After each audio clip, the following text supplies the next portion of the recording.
question I always get about the MSP holster is, should I get this?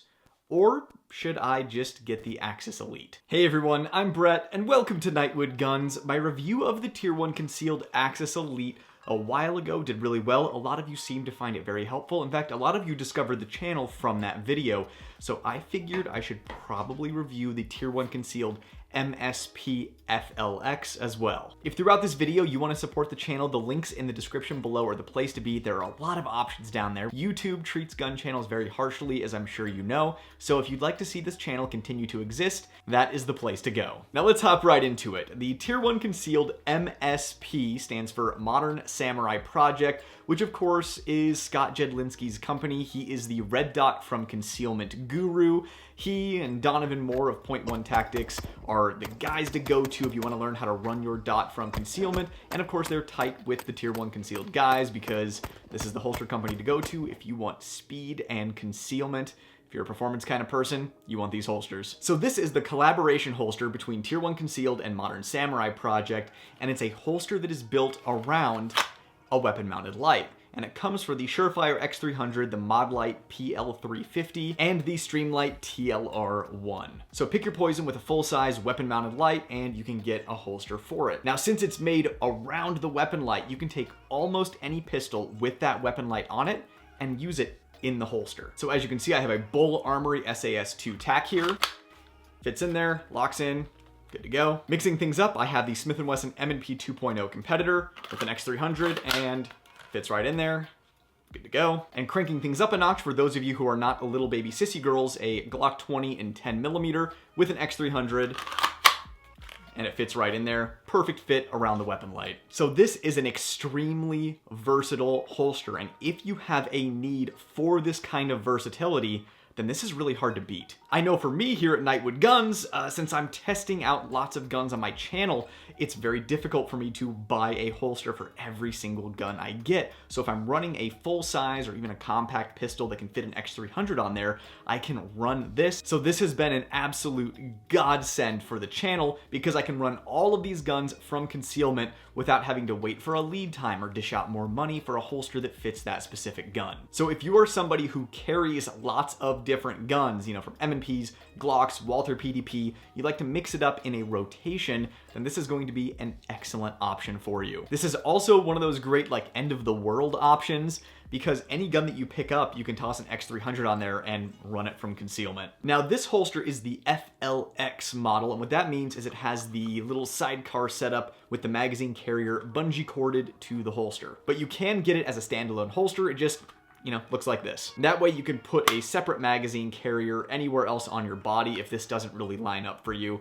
Personally, for my body type, I like the sidecar style because it evens out the printing, the bulging at the front of my belt so that my shirt drapes over everything and it doesn't look like I got a Duma on one side of my body. Now, a lot of thought went into the design of this holster because you saw it fit all those guns perfectly with the X300s on them, but also the angle of the magazine carrier, it's kind of canted out this way a little bit and it can make reloads easier, faster, a little speedier. And the way that they have the clips on here, you'll actually see that this one is like flat to the ground and this one kind of curves up. That way when you put it on your belt, it naturally pushes the grip of the gun, you know, up closer against your body to help with concealment. And then you add the, you know, legendary Tier 1 Concealed Concealment Claw on there, the wing. It really hides the grip of this gun extremely well. Beyond those features, it's the typical Tier 1 Concealed quality. All of the edges are perfectly finished, rounded off.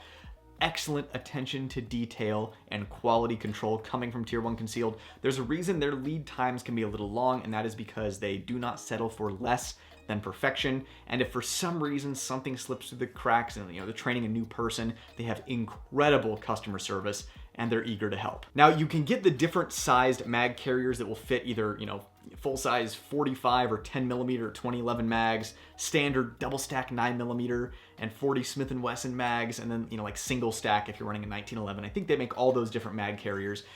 But there is quite a bit of versatility and flexibility because a lot of the retention is bungee corded right there. So you can loosen up this bungee cord and, jam a bigger magazine in there, or you can tighten it up. Like I actually tightened it down quite a bit to get better retention on the smaller magazines. And when I'm going to carry like the 10mm, I just loosen up that bungee cord and I can cram that magazine in there too. So there's more versatility than you would think with the mag carrier. Pretty much the only thing you're going to be screwed with is if you want to carry a 1911 and you have a single stack magazine, you're gonna have to specifically get the single stack mag carrier. And also worth mentioning, along with the bungee cord over here for the retention on the mag carrier, there's also a retention screw for some additional adjustment, and there is a retention screw right here for adjustable retention on the holster itself. Now the sweat guard on this is either really decent or non-existent depending on what you put in there. As you can see with the Bull Armory, it covers most of it. It's a decent size sweat guard, but with the Glock 20 10mm in there, you can see it's pretty much non-existent. You're gonna be sweating all over your rear sight and your slide, so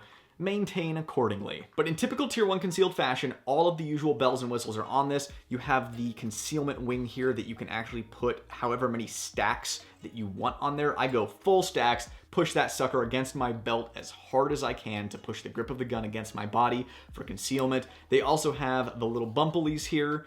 When your belt goes across this, it's going to help push that magazine against your body as well. And it also typically comes with their adjustable clips, so you can just loosen up a little bit and click it up and down so you can easily adjust ride height. But as per the usual with my holsters, I always replace them with discrete carry concept clips because of how incredibly thin they are. It just helps concealment a lot on your belt line, not having a big clip sticking out from your belt, especially when you're carrying a full-size pistol. And of course, if you go with the FLX model like I did, the fact that it's bungee corded on there means it very easily conforms to your body, but remains tight. Since it's not a hinge system that's kind of loose, this bungee cord is under tension, just really keeps it up against your body.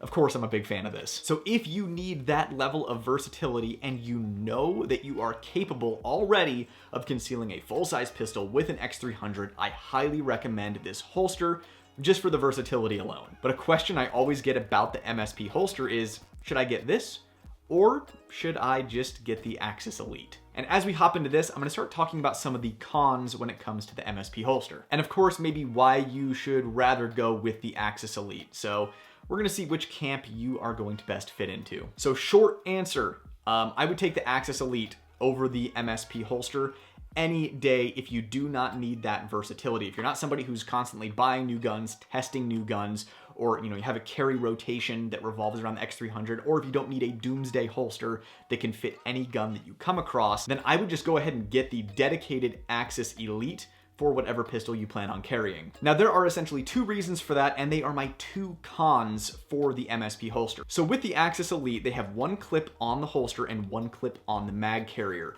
And that really reduces bulk. You see if I hold it this way, it's just very flat across there, and it conforms to your body with those two clips. There's not a lot of bulk on the front of the holster. But with the MSP, since it was designed as a standalone holster, first they had both clips on the actual holster portion itself. And it also has to do with the angle of the mag carrier. It's difficult, as you can see, to put a clip on that mag carrier because of the angle, versus the angle of the Axis Elite. They have this space to bolt a clip on there. But also, in order to clear the edge of the holster right here, they had to pump out those screws a lot. You'll see that they're sticking out quite a bit, and that is where a lot of bulk underneath your belt line is going to come from. So essentially, this holster is not as concealable as an Axis Elite. There's gonna be some bulging on your belt line. All right, in order to demonstrate the concealability of the Axis Elite versus the MSP, I'm gonna first toss the Axis Elite on. Psych, it's already on. That's how well this thing conceals. Full size, double stack 1911 Bull Armory pistol, and it conceals like a dream, even with that full size X300 on there. But as you can see, even in a t-shirt, it conceals extremely well. And from the side profile, it doesn't make me look, any fatter than I normally am. Just all around a great concealment option. In fact, it is my #1 selection. And if you look at the top of your screen, you can see my review for the Axis Elite if you're interested in checking that out. Now, as I get this MSP holster on, we can see right off the bat, right here, there is a huge area printing, and you can see how far it's pushing out from my pants. It definitely doesn't look very flattering. But that's that bulk of the screws that I was talking about. That being said, let's throw down the shirt and see how it conceals. From the front, it's looking pretty good. Definitely not showing any kind of printing. But as I turn to a side profile, you can definitely see where it's a little bit bulkier right here across the belt line. That's that bulk from the screws that I was talking about, just pushing out this bulge on my belt line. So definitely not as flattering as the Axis Elite. From the side profile, it looks like I definitely have something under the shirt. So I think if you're going to be running the MSP FLX holster, you either need to be a bigger guy than I am, or you're going to need to wear a little bit of a baggier shirt. That being said, I could absolutely run this in a pinch, and I do enjoy having the versatility to have the same draw stroke as my Axis Elite, no matter what pistol I'm reviewing, as long as it has the weapon light on there. And also, I'm wearing my Tier 1 Concealed EDCS belt. This is the Tier 1 Concealed branded Hunter Constantine belt. I did a great review for this. I will also link it up there above. If you look at the top of your screen, you can see the review on my go-to EDC belt. Now, with those screws being very bulky and raised, it's even worse when you have their bulkier polymer adjustable clips on there. They really print on the belt line. So changing over to the discreet carry concept clips was definitely a necessary move in order to help me with concealment, but it also was not seamless. I had to play around with spacers to get it properly torqued on there and to get the proper height away from the edge of the holster. It wasn't as seamless of a transition as it is typically on the Axis Elite when I'm swapping over to DCC clips. So if you plan on doing that with the MSP, I definitely recommend getting one of their holster hardware kits from the Tier 1 Concealed website, so you have all the different size spacers and screws to play with to make it fit your needs. And number two, there's a lot of leeway when reholstering with the Axis Elite. Since it's made specifically for your pistol with the weapon mounted light on there, you can come in at weird angles and it just funnels right into place. A funnel is pretty much the best way to describe it. But with the MSP, since it's made around the weapon light, there's like a channel that goes straight down. So you have to line it up pretty much correctly to get it in there. And if you come in from a weird angle, it can get caught, and then you have to like jam it in there. But I do want to say that phenomenon does not occur often. It's just something that, you know, in my thousands of reps has occurred a few times where maybe I'll start reholstering at a weird angle and it will get caught up. Now, when discussing cons with any Tier 1 Concealed product, we can't skip over talking about price and lead times. Now, the good news is the lead times are down to 5 to 15 days as of this video going live, whereas before it was bad. Now, if it does get really high up there again, these Tier 1 Concealed holsters are always worth the wait. Now, next up is price. These are premium performance quality holsters with great quality control and incredible designs with excellent warranties and customer service. You truly do get what you pay for when it comes to these holsters, but the Tier 1 Concealed Axis Elite starts at like $136 with no upgrades. So if you're just getting a base model, about 136 bucks. The MSP FLX, on the other hand, starts out at $162. So if you are planning on using this for 2 or more guns, it's a no-brainer investment. But as I said in my original Axis Elite review, this was my first Tier 1 Concealed holster. It's for a SIG P365 XL. This changed my everyday carry life. I had been carrying for years behind the hip. I had tried to make appendix carry work a couple of times, and I decided to splurge, get this expensive holster, and it changed everything. Not only did I conceal it, it disappeared, and that's when I realized at that location in this holster, I could carry bigger guns.